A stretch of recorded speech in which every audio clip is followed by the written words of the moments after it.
नवा फार्मूला भेजन पाकिस्तान में तमाम पानी वधी वियो हाणे वरी नवा कैनाल ठाहिण में नवा ॾियण ऐं खुलियो उन ते कयो पिया वञनि ऐं तव्हां सिंध हुकूमत जो ॿुधो हूंदो त इहो 6 कैनालनि में कोन्हे बाबा सिंध जो यकजा नारो हो त कैनाल समूरा न मंज़ूर इहो पाकिस्तान जो पानी इंडस रिवर सिस्टम जो पानी इंडस रिवर माना चनाब झेलम इंडस काबुल ऐं ॿियूं नंढियूं नंढियूं ग्लेशियर्स मां वांदड़ पानी इहो गॾिजी सिंध जो पाकिस्तान जो पानी ठहे थो उन्हनि उन जी विरासत वापडा जा अंग खरनि त असां वटि एवरेज 96 मिलियन एकड़ फुट अचे थो उन करे दयामीर भाषा ठहे त एग्रीकल्चर लाइ 102 मिलियन एकड़ फुट पानी खपे जेको रिक्वायर्ड आहे 15 मिलियन एकड़ फुट सिस्टम खे रिचार्ज करण ऐं पुछड़ीअ ताईं पहुचण जे लाइ कैलकुलेटेड आहे उन करे भाषा डैम ठहे ऐं हींअर भाषा डैम ठहे पियो हाणे वरी नवा फार्मूला भेजन पाकिस्तान में तमाम पानी वधी वियो हाणे वरी नवा कैनाल ठाहिण में नवा ॾियण ऐं खुलियो उन ते कयो पिया वञनि ऐं तव्हां सिंध हुकूमत जो ॿुधो हूंदो त इहो 6 कैनालनि में कोन्हे बाबा सिंध जो यकजा नारो हो त कैनाल समूरा न मंज़ूर इहो छो त सिस्टम में पानी न आहे त नओं कीअं ठहंदो त न सिर्फ़ इहो 7 8 9 10 कहिड़ो कैनाल आहे या 6 कैनाल उहे 6 कैनालनि में सिंध में बि आहिनि पंजाब में बि आहिनि बलोचिस्तान में बि आहे केपी में बि आहे उन करे ए सभिनी सूबनि में असां त सभिनी सूबनि जो चयो त न छो त मौजूदा पाकिस्तान जी कमांड एरिया में ओवरऑल सिस्टम में 20 एकड़ो डेफिसिट आहे खोट आहे सिंध में 30 एकड़ो खां मथे खोट आहे मैदान ते इहा पोजीशन आहे पर ओए 6 कैनाल पिंड्स वारा 7 कैनाल हीअ जलालपुर ए सब स्कीमूं अमलन हा करियो वेठा जेके हुननि जे सर्कल्स में त मरहला वार ठहंदियूं हलपाली धक उटारियो वियो न सिर्फ़ एतिरो सवेल दोस्त को ॻाल्हायो आहे त ॿियो हो NFC जो इशू नेशनल फाइनेंस कमीशन क़ौमी मालियाती कमीशन जंहिंमें 57 सैकड़ो सूबनि जो हिसो आहे 45 सैकड़ो वफ़ाक जो हिसो आहे उनखे 3 टैक्सनि जे मार्फत हिकिड़ो जनरल सेल्स टैक्स मां पेट्रोल कढी उनखे पेट्रोलियम डेवलपमेंट लेवी करे 1.7 ट्रिलियन मर्कज़ खे ॾेई छॾियो वरी मैंडेटरी सरप्लसेस माना बजट ते विझी उनमें वरी ॿियो 1.67 माना ॿियो 1.7 ट्रिलियन तव्हां वरी ॾेई छॾियो मर्कज़ खे टियों ग्रांट्स ॾिनियूं यानी मदद कंदा सूबा पंजाब मदद कंदो सिंध मदद कंदो मर्कज़ जी ए सभु गॾु कंदा ऐं शिकिल वञी आहे बीठी आहे त हींअर सूबनि जो हिसो 35.2 हिसो आहे ऐं मर्कज़ जो 64.8 आहे जेको 2 साल पहिरीं ऐं हिन साल जे में भेट था करियूं वरी इहो सॼो कमु आइन खे पुठी ॾेई कयो वियो आहे आइन जो तहते इहो हिसो 57 42 सैकड़ो प्रोटेक्टेड आहे 63A आर्टिकल आहे उन तहत पर इन आर्टिकल केरु पुछे कोन थो छो त दलालनि जी हुकूमत आहे हिते पीपलनि जी ऐं हुते हू बेनिफिशरी जेके नून लीगलनि जी ऐं हिते जे MQM जी उन्हनि सां इतादी आहिनि उन्हनि जे सभिनी क़ौमी असेंबलीअ जे मेंबरनि ऐं सेनेटरनि इन चोरीअ ते इन ग़ैर आइनी अमल ते पुराने गैर आईनी अमल में सिर्फ सदर आसिफ ज़रदारी हो। हिन वक्त गैर आईनी अमल में तव्हांजा क़ौमी असेंबली जा हड़ई सिंध जा मेंबर, हड़ई सेनेटर ऐं सिंध हुकूमत खुद शामिल आहे। यानी सिंध हुकूमत जंहिं महिल चवां थो त सिंध जा हड़ई सूबाई असेंबली जा मेंबर जेके हुकूमती साइड ते आहिनि उहे हिन में मुलविस आहिनि। उन करे पाणी जो थ्रेट हुजे या असांखे नाणे जो थ्रेट हुजे, इन सॼे सिस्टम खे गैर आइनी तरह सां हलायो पियो वञे। जे रियासत वटि आइन जे ज़रिए न हलाइणु आहे त पोइ रियासत न आहे। पोइ असांजूं बाउंड्रीज़ न आहिनि, इलाइक़ा न आहिनि। उन करे पाणी जो मामलो हिकिड़ो बैन अक़वामी मामलो आहे। माहौलियात जो मामलो सॼो बैन अक़वामी मामलो आहे। इंडस रिवर बेसिन जो मामलो चइनि मुल्कनि जो मामलो आहे। 52% पाकिस्तान में इंडस बेसिन जी ज़मीन आहे, 34% हिंदुस्तान वटि आहे, चाइना वटि 6% आहे, अफगानिस्तान वटि 7% आहे इंडस बेसिन ते। त चाइना अञा उनखे टैप कोन कयो आहे, इंडिया उनखे इस्तेमालु करे पियो 34%, जंहिंमें सुतलज, ब्यास ऐं रावी इंडस वाटर ट्रीटी में ॾिना विया। हाणे उनखे भञण जो, उनखे उन्हनि जी भञकड़ी करण जो न करण जो ऐलान करे छॾियो आहे। त यानी मौजूदा सिस्टम में पाणी खुटंदो, इहो असांजे लाइ यानी कंसर्न आहे, असां लाइ इहा परेशानी जो सबबु आहे त हिकिड़े इंडस वाटर ट्रीटी तां जेकर हिंदुस्तान फिरे थो त मजमूई तौर ते सिस्टम में पाणी खुटंदो। असीं हिन जी मरम्मत करियूं था, मुखालफ़त करियूं था, पर हुनखे त तव्हां दुश्मन करार ॾेई छॾियो। इहे असांजा संगत, रियासत, हुनजा महफ़ूज़ कंदड़, तहफ़ुज़ ॾींदड़ आइन खे ई कोन था पुछो जेॾी महिल जलालपुर था ठाहियो। ही जेके 6 कैनाल तव्हां ॿुधा न, तव्हांखे रुॻो इन्हनि ॿुधायां। मूं हुननि ते 2 साल अॻे रिसर्च कई। ॿिया सभु कैनाल आहिनि। कच्छी 2 वन जेको आहे सो पंजाब ऐं बलोचिस्तान जे बुगटी एरिया ताईं आहे। कच्छी 2 जेकॾहिं ठहंदो त उहो वधी इन मक्सी जी एरिया जेका आहे झलमक्सी ताईं पाणी वेंदो। CRBC 2 चश्मा राइट कैनाल 2 KP जे मथियनि इलाइक़नि में वेंदो। मथियां न, ए विच वारा इलाइक़ा, डेरा इस्माइल खान खां मथियां इलाइक़ा। जेकॾहिं रेणी 2 या थर कैनाल जंहिंखे चवनि उहो ईंदो त सांगड़, थरपारकर, खैरपुर इन एरिया खे टैप माना जा स्कीमूं आहिनि। इहे सभु कैनाल आहिनि। पंजाब जा 2 नाला आया, हिकिड़ो चोलिस्तान, ॿियो ग्रेटर थल कैनाल। उन्हनि चौबारा नालो आयो ऐं उन्हनि ॿिन्ही ते हू अञा ठहियो कोन्हे, हिकिड़ो ठहियलु आहे। ग्रेटर थल कैनाल ठाहियो वियो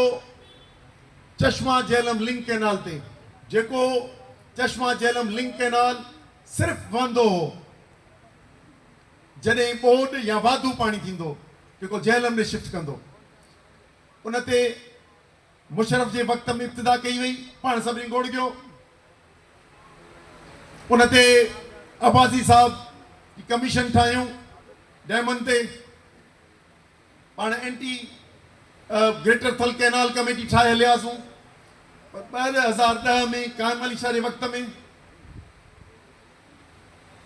वज़ीर आज़म यूसुफ रज़ा गीलानी जे वक़्त में 2010 में ये जेको ग्रेटर थल कैनाल आहे उन जो इफ़्तिताह कयो वियो ऐं उन जे फेज़ हिकिड़ो उन जो हिकिड़ो ब्लॉक खोलियो वियो। पोइ ख़ुशाब जी ज़मीनूं आबाद करण लाइ उते सॼो स्ट्रक्चर ठहियो पियो आहे। त उहो ग्रेटर थल कैनाल न आहे, कैनाल एंड सिस्टम्स आहे, जंहिंमें पहिरियों त तव्हांखे ॿुधाइण त ठहियो पियो आहे। ऐं उहे जेके वारियासूं ड्रिबुनि जी एरिया आहे उनजी असीं ॾिसी आया आहियूं तफ़सीलात कीअं पियो मटिजे। उनजो ॿियो चौबारा जेको ठहिणो आहे, ॿियो धिंगाणू बराज ठहिणो आहे, ॿियो नूरपुर बराज ठहिणो आहे, ओ कैनाल ठहिणो आहे। इन्हनि कैनालनि में झंग, लिया, बखर, मुज़फ़रगढ़ जे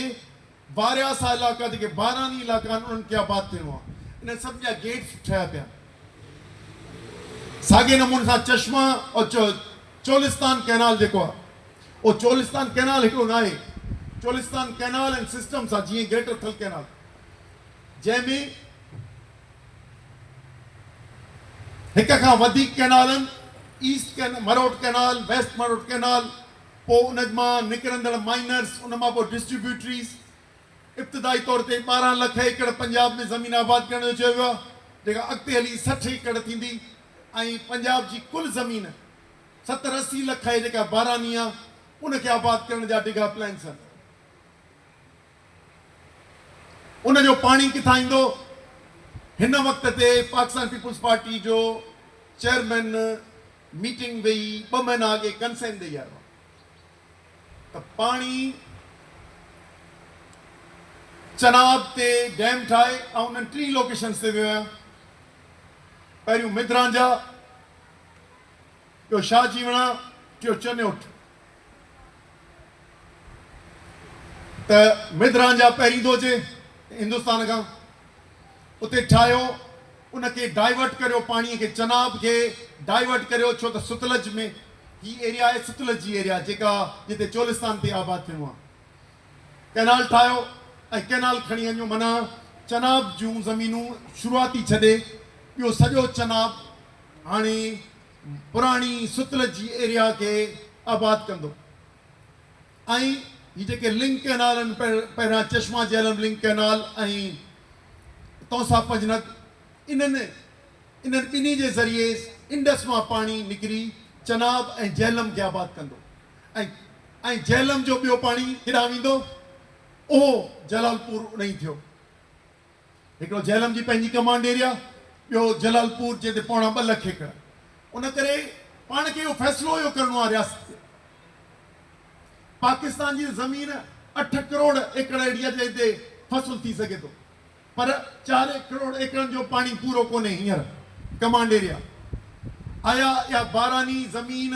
आबाद थिए ऐं मौजूदा कमांड एरिया बर्बाद थिए, छो त उहा नई जेका ज़मीन निकिरंदी उहा कंपनियुनि खे मिलंदी, उन जा बेनिफिशरी उहे थींदा। ॿी वज़ाहत करे वियो आहे जगदीश, उहा तव्हांखे ॿुधायां। जॾहिं असीं पाणी मूवमेंट में तेज़ी सां हली रहिया आहियूं, ऐं रहीमयार खान में गॾिजाणियूं कयूंसीं, पोइ आस्ते आस्ते मथे कयूंसीं, इस्लामाबाद कयूंसीं, उन सां दलील ॾिनोसीं त मौजूदा कमांड एरिया खे तव्हां सुकाए, सिंध जी डेल्टा खे सुकाए, सामूंडी जेकॾहिं ही पाकिस्तान जो हिसो न आहे, समुंड मूं ई पिया ॻाल्हाए, जे न आहे सिंध वारो समुंड त ॿुधाए छॾियो त असीं पाण पंहिंजी संभाले करियूं। आहे त इनखे जीअरो रखणु तव्हांजो हर कंहिंजे फर्ज़ु आहे। इहा असां करे सघे। उन वक़्त ते मूंखे खाबी दुर जा दोस्त मिलिया पे, बहुत अच्छा कर रहे हैं, बहुत अच्छा कर रहे हैं, आप भी आए, हम रहीमयार खान की तरफ और उधर कॉन्फ्रेंस बुलाते हैं, उधर ॿियो कहिड़ो मथे लाहौर में करते हैं, ॿियो बावल नगर में करते हैं। मुझे करना क्या है? चई तो मज़ारों को ज़मीन दिलानी है।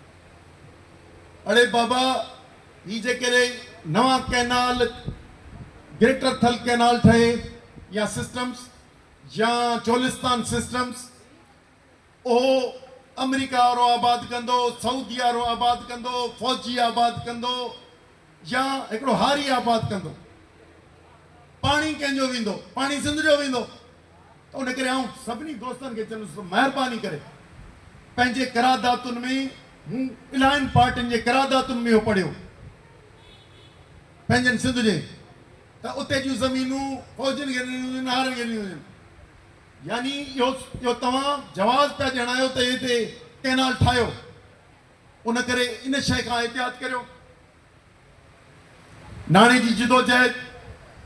या असांजी जिदोजहद पहिरीं जॾहिं पाणीअ जी हलाईसूं, भरपूर ताक़त जो सभिनी जमायतुनि जो भरपूर किरदारु थियो, हिन वक़्तु 6-8 महीना थिया आहिनि जॾहिं खां NFC खे छेड़णु शुरू कयूं ई छेड़ियूं कयूं अक्सर जमायतुनि सां राब्तो करियूं था पोइते पिया कंदा वञूं पेर पोइते पोइ सिंध एक्शन कमेटी जा साथियुनि सां गॾु कॉन्फ्रेंसूं वग़ैरह कंदा था रहूं पर ॿियूं अक्सर मर्कज़ परस मज़हबी जमायतूं या ॿियूं जमायतूं सभु ॿिए टे इशूज़ में को बिजलीअ में वञी फाथो आहे त को वञी धारियुनि में वञी फाथो आहे निकालनि जी बेवक़्तु रागिणी हूंदी आहे रागिणी का राति जो ॻाइबी आहे का सुबुह जो ॻाइबी आहे बेवक़्ती रागिणी उतां खे जेको ॻाइणु न बि इहे सभु नए नए रागम निकिरी विया आहिनि ॿ ख़तरा आहिनि हिकिड़ो इहो पाणीअ जो ख़तरो आहे ऐं इन जो पैसो तव्हांजे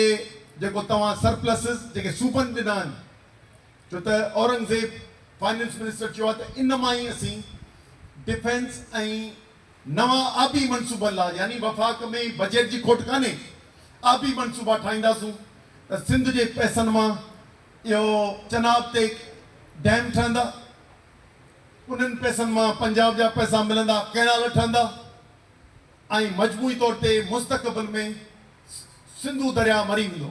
यानी पुछे ताईं न अची सघंदो इहो सुवालु आहे इन खां सवाइ 2-3 शयूं ॿियूं बचनि पियूं त मर्कज़ खे खाता ॾियूं उन में तव्हांखे हिकिड़ो ॿुधाईंदा त छो त पाण वटि हुकूमत आहे हिकिड़ी फेडरल गवर्नमेंट ॿी प्रोविंशियल गवर्नमेंट ही था चवनि त लोकल गवर्नमेंट बाबा लोकल बॉडीज़ डिपार्टमेंट आहे उनजी जेकॾहिं कराची जी हैदराबाद जी नवाबशाह जी या कंहिं टाउन जी लाड़काणे जी बजट आहे उहा ॿीणी करे छॾियो पर गवर्नमेंट ठाहिणु भई चवनि था उहा अहिड़ियूं गवर्नमेंटूं ठाहियो जेके सूबाई गवर्नमेंट जे साए खां परे हुजनि इंटरफेरेंस खां माना परे हुजनि उन नमूने सां अचे पई इरिगेशन खे वफ़ाक़ी करण जी रिथा पई अचे लोकल गवर्नमेंट खे वफ़ाक़ी करण जी रिथा पई अचे तालीम ऐं सिहत खे रिथा पई अचे चेंज करण जी इन्हनि मरहलनि जे पूरे थियण खां पोइ पुलिसिंग ऐं ॿियूं ॾेई जंहिंजी इब्तिदा मुशरफ कई पर उनजी नई शिकिल में करे पोइ सूबनि खे ख़तमु करण जा 5-10 सालनि जे प्लान्स अचनि पिया 20 सालनि जे दरियाई पाणी जेके डैम ई ठही वेंदा उन जे ज़रिए अचनि पिया ऐं असांजी सिंध हुकूमत पाकिस्तान पीपल्स पार्टी जो टियों ॾींहुं ॾिठो आहे कल्ह मुनाफ़िक़ाना किरदारु पहिरीं चयूं पिए 2024 में त कुझु कोन पियो ठहे सभु तव्हां शायदि आहियो असीं छा शायदि आहियूं इहा फ़ोन शायदि आहे त शायदि आहे न पियो ठहे पर जॾहिं उहे उघाड़ा थिया त मार्च 2025 खां वठी पाण में लिकणु शुरू थिया अप्रैल में चयूं त जलसा करियूं था 6 छाजा त इहो नामंज़ूर आहिनि यानी ठॻीअ जो ठाह करण जी कोशिशि कयूं जिजोदहद खे मुंझाइण जी कोशिशि कयूं पर सिंध जे माण्हुनि उन्हनि सभिनी जलसनि खे नाकाम करे छॾियो पुठी ॾेई छॾी ऐं उन्हनि सां गॾु न बीठा हिन वक़्तु वरी ही धोखो पिया ॾियनि जेके जुलूस पिया कनि ए जुलूस माना सिंध जे माण्हुनि खे मुंझाइनि पिया त इहो कैनाल ठहंदो रहे न पर सभु इहे डैम ठहनि तव्हांजा पैसा विसरी वञनि सूबाई असेंबली जो इजलास जेको ठॻीअ जो ठाहो तव्हां ॾिठो बजट किथे हुई बजट ते बहस किथे हो एथनिक डिवाइड करे ऐं नफ़रत अंगेज़ तक़रीरूं करे ऐं हर कंहिं पंहिंजे पंहिंजे पासे जूं ताड़ियूं वरितियूं उन करे इन सॼी गेम खे सम्झो पाण खे सिंध जी जाग्राफी तहफ़ुज़ सिंध जी माली जेके हितां जा वसीला फुरिजी विया आहिनि या लिखी ॾिना विया आहिनि समूंड अॻे अथॉरिटी हूंदो पोर्ट अथॉरिटी हाणे Pakistan land and port authority जे में पाकिस्तान पीपल्स पार्टी लिखी ॾेई छॾियो आहे कोल प्रोविंशियल सब्जेक्ट हो उहो खणी हींअर चवंदा त आहे पर हुन ते कोल अथॉरिटी ठही वई आहे अथॉरिटी में मर्कज़ जो नुमाइंदो वेहंदो फ़ैसिला उहो कंदो ज़मीनूं जेके ग्रीन पाकिस्तान इनिशिएटिव ॾिनियूं वयूं उहे अञा ताईं ॾिनलूं आहिनि ऐं ॿियूं ज़मीनूं ॾियनि पिया मादनी वसीला मादनियात जंहिं ते बलोच विढ़ी पियो आहे केपी जो माण्हू विढ़ी पियो आहे गिलगित बल्तिस्तान जो माण्हू विड़ी पियो आहे ऐं कंहिं न कंहिं शिकिल में कश्मीर जो माण्हू इतराज़ में अची वियो आहे तंहिंजे करे थोरो रुकियो पियो आहे न त मादनी वसीला लिखंदा ॾींदा पिया वञनि उन करे पंहिंजी मिल्कियत बचाइण पंहिंजा असेट्स असासा बचाइण या वराइण पाणी जंहिंजा मनसूबनि ते ही इक़्तिदार जी ख़ातिर पिंड्स में थोरो घणो त नक जी पकाई बकाई हुअसि पर ही त सफ़ा वियल आहे का शइ कान अथसि माना बेहयाई बादशाही कहिड़े नमूने सां अची तव्हां अची लिखी ॾेई आया आहियो चयो पिया त वञी डैम ठाहियो ऐं चोलिस्तान खे आबाद करियो भई क़ौमी असेंबली वरी स्टाइल हणी सुबुह तक़रीरूं करण मां छा वरंदो बाबा बाबा जेको लिखी ॾेई आयो उन जी ॻाल्हि कर पोइ वरी मुसद्दिक़ चयो जी भाई खुद देकर गए फिर इधर आके कौमी असेंबली में उल्टी तकरीरें करते हैं त हिननि मुनाफ़िक़नि खे उघाड़ो करियो असां उन्हनि खे उन्हनि जे कमनि खे वक़्तु वक़्तु उघाड़ो कंदा था रहूं असां इन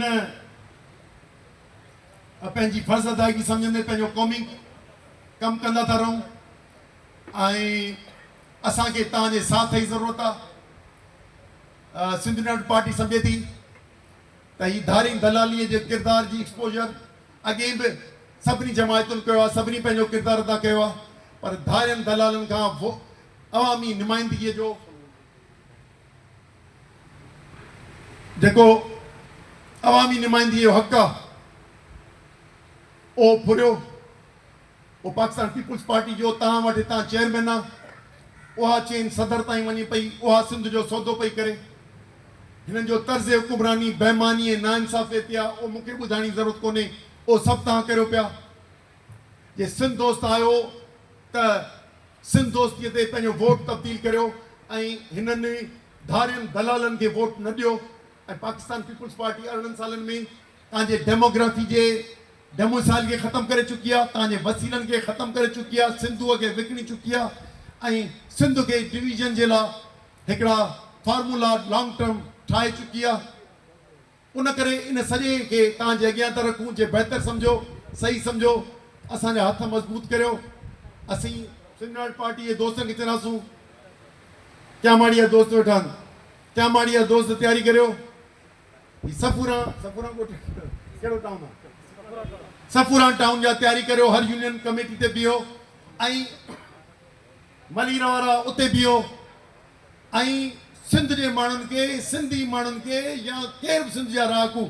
जेके पंहिंजे वतन खे पंहिंजो सम्झी ऐं इन जे तहफ़ुज़ लाइ कनि था उन्हनि खे ॿुधायो त इहा धारी दलाल जमायत आहे इन खां डिसएसोसिएशन जो खुलियो ऐलान करियो ऐं उनखे अवामी नुमाइंदगी वोट ॾियणु पाण बि पाण खे गंदो करे उनजो सिंध दुश्मन जे या धारे दलाल जे में इहो वोट ॾियो था त तव्हां धारे दलाल जे ज़िमरे में अची था वञो उन करे शयुनि खे चिटो ॻाल्हायूं हिन ख़तरनि में असांखे मथे मुंहुं ॾे फुरियल हक़ वराइणा आहिनि पर जेको बेईमानी ऐं नाइंसाफ़ी ते हुकुमरानी आहे उन्हनि खे ठीकु करिणो आहे उन में बेईमान कामोर आहे असां सां कोन बीहंदा पर जेके में क़ौमी गैरत आहे त बीह वेंदो छो त जेकर हुनखे बेईमानी करणी आहे त पोइ त हुनजा भाई भाईवार आहिनि जेकॾहिं पोइ बि क़ौमी गैरत अथनि त उनजो इज़हार कनि घटि में घटि सियासी वोट आहे वधि खां वधि पंहिंजे सॾ में सॾ ॾियो जीअं माज़ीअ में असांखे दोस्तनि साथ ॾिनो इन नमूने सां वक़्ती तौर ते इन अवामी ताक़त जे ज़रिए मुख़्तलिफ़ स्कीमुनि ते पंहिंजो एहतिजाज रिकॉर्ड कराईंदासूं जेकॾहिं लॉन्ग टर्म में हिननि खे अवामी नुमाइंदगी खां महरूम कंदासूं हिननि खे चैलेंज करणु चाहियूं था अली हसन वांगुरु जीअं किरदारु निकिरी आया साईं जीएम सैद खां जॾहिं अक्सरियत हम असर सियासतदान छॾे विया इस्टेब्लिशमेंट सां वञी मिलिया ऐं उन्हनि जो किरदारु अॼु ताईं साॻियो आहे जेको मूं सवेल तव्हांखे एतिरी सही शिकिल ॿुधायो तॾहिं साईं वेही नई क़ौम जी तख़लीक़ कई उहो क़ौमी शऊर वधायो सोच ॾिनूं क़ौम हुजण जो, वतन जो, क़ौमी ग़ुलामीअ मां निजात जो। उन मां सुलेमान जतोई, गुलाम अली शेख, असांजा सभु दोस्त इन मां पैदा थियासीं या कारकुन पैदा थियासीं। त यानी नई क़ौम हू जेके बेमान ऐं दलाल आहिनि उन्हनि खे पासे ते करे, ज़ाती वास्तनि खे पासे ते करे ऐं सॼी क़ौम जी तामीर कई। उन करे उन्हनि खे करणो चाहे रुगो सोच करणी आहे, छा सोच सां गॾु अमल करणो आहे ऐं उन धारे दलाल जी नुमाइंदगीअ खे ख़तमु कराइणो आहे। इन खे फ़र्ज़ अदायगी सम्झो। इन में ॾुखियायूं ईंदियूं, मूंॾे चिठी आया उन करे कुझु ॻाल्हियूं करे वठां। ॾुखियायूं ईंदियूं, तकलीफ़ूं ईंदियूं, छा कंदा? जेल जा ख़ौफ़, मौत मालिक वटि आहे, जेल जा ख़ौफ़ ॾींदा। हाणे जॾहिं मूं सिंध एक्शन कमेटी बहाल कई, केस करे छॾियूं। जॾहिं मोरो में ज़ुल्म जे ख़िलाफ़ मोरो में जॾहिं जलसो कयोसीं त कोटड़ीअ में केस करे छॾियूं। मूं ते 6 केस कयूं, अञा ख़बर न आहे केतिरा कंदा। हिते असांजो साथी चिठी आई आहे त ख़लीक़ुर रहमान हिकिड़ो ज़िले ओभर जो ऑर्गेनाइज़र आहे, उहो हिते वेठो आहे, उन ते 2 वरलो जो केस थियो आहे। ईअं ई थियो आहे। आउं ॼाम छो वेठो आहियां, केस दादूम थी वियो आहे। त इहो केरु पियो करे? पाकिस्तान पीपुल्स पार्टी पई करे। अली वज़ीर जेल मो हिन में 5 साल अॻे मूंसां,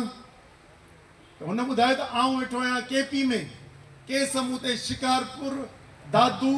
लाड़काणी ऐं कराची जा करे छॾिया अथनि। हू अञा ताईं अंदरि वेठो आहे। त सहूलतकार नून लीग खे बि मारे वियल दारीन दलाल पहिरियों नंबर पठू जमायत पाकिस्तान पीपुल्स पार्टी अथव, जिन जो को ताल्लुक़ आहे। ऐं उन्हनि खे चवंदुसि जेकॾहिं तव्हांखे वतन वधीक आहे पंहिंजे ज़ाती मफ़ाद खां, त ला तालुकी करियो, पंहिंजी क़ौमी तामीर करियो। ही जेके मालदार सरदार पीर जिन अची सियासत ते कब्ज़ो कयो आहे, उहे धारियां दलाल एजेंट थी बीहनि था, उन्हनि सां मुक़ाबिल थियो। पंहिंजूं तंज़ीमूं